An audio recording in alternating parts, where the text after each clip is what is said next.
Good evening.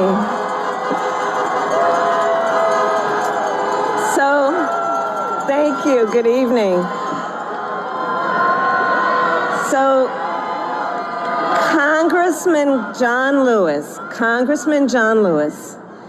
before his passing, wrote, "Democracy is not a state, it is an act."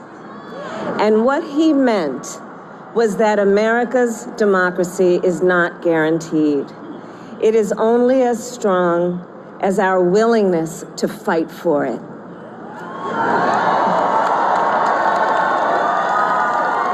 To guard it and never take it for granted.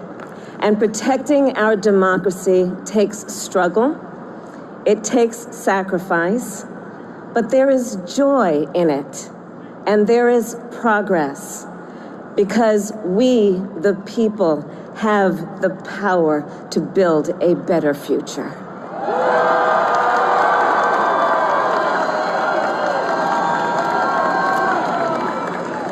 And when our very democracy was on the ballot in this election, with the very soul of America at stake, and the world watching, you ushered in a new day for America.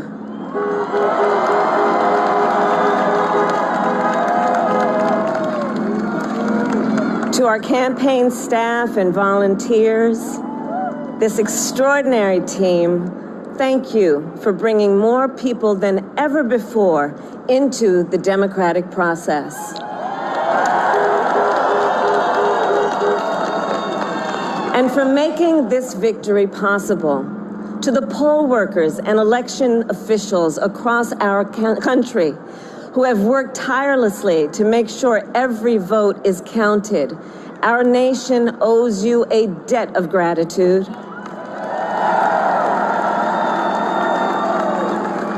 You have protected the integrity of our democracy. And to the American people who make up our beautiful country, thank you for turning out in record numbers to make your voices heard.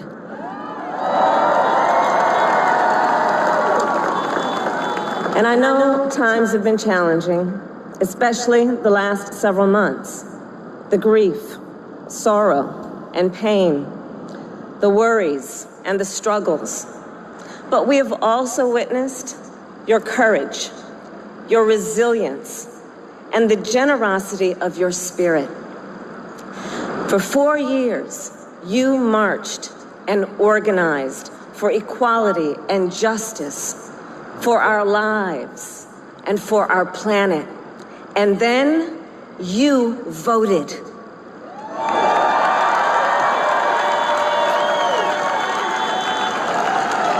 And you delivered a clear message.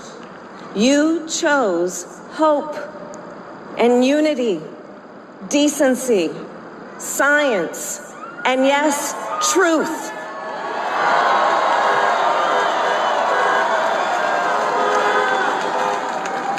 You chose Joe Biden as the next president of the United States of America.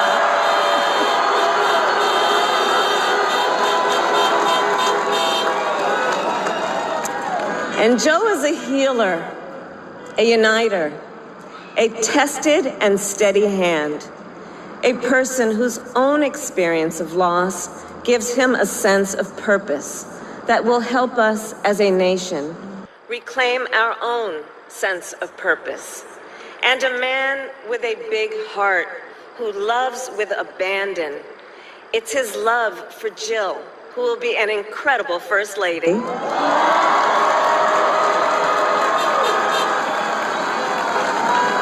It's his love for Hunter and Ashley and his grandchildren and the entire Biden family.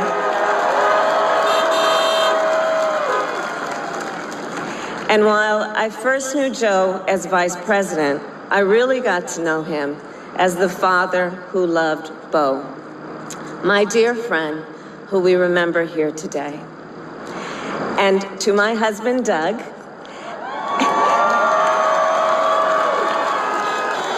and our children, Cole and Ella, and my sister Maya, and our whole family. I love you all more than I can ever express.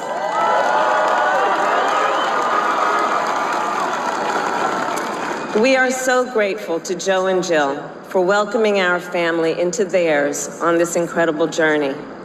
And to the woman most responsible for my presence here today, my mother, Kamala Harris, who is always in our hearts.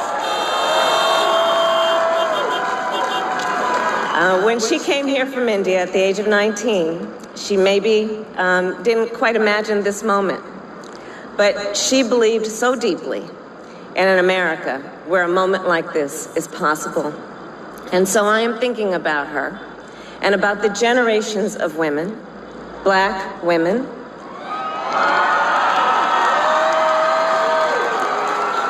Asian, white, Latina, Native American women,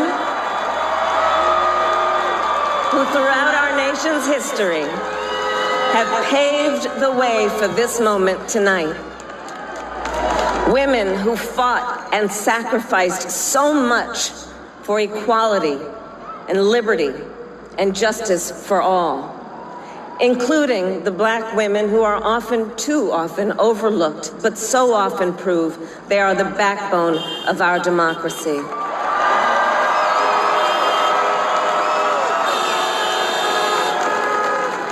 All the women who have worked to secure and protect the right to vote for over a century, 100 years ago with the 19th Amendment, 55 years ago with the Voting Rights Act, and now in 2020 with a new generation of women in our country who cast their ballots and continued the fight for their fundamental right to vote and be heard.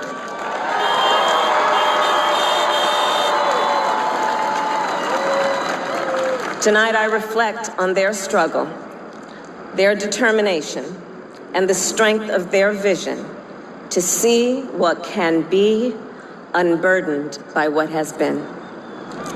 And I stand on their shoulders. And what a testament it is to Joe's character that he had the audacity to break one of the most substantial barriers that exists in our country and select a woman as his vice president.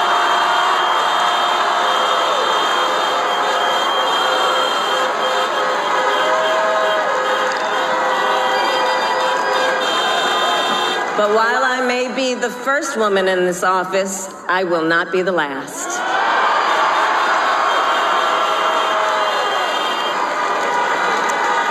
Because every little girl watching tonight sees that this is a country of possibilities. And to the children of our country, regardless of your gender, our country has sent you a clear message.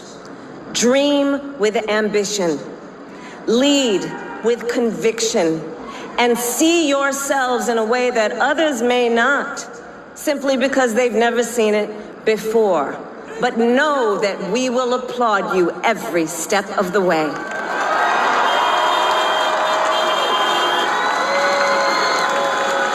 And to the American people, no matter who you voted for, I will strive to be a vice president like Joe was to President Obama, loyal, honest, and prepared, waking up every day thinking of you and your family.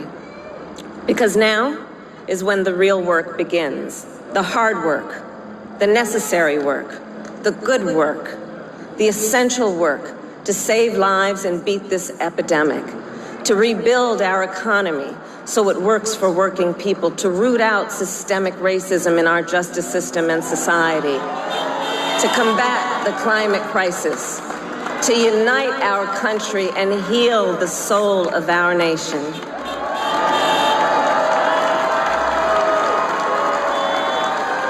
And the road ahead will not be easy, but America is ready. And so are Joe and I.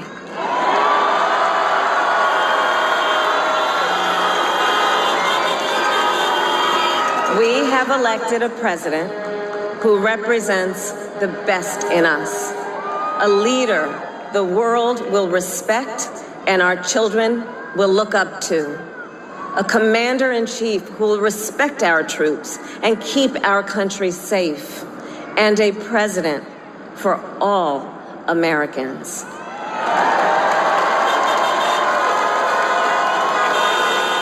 And it is now my great honor to introduce the President-elect of the United States of America, Joe Biden.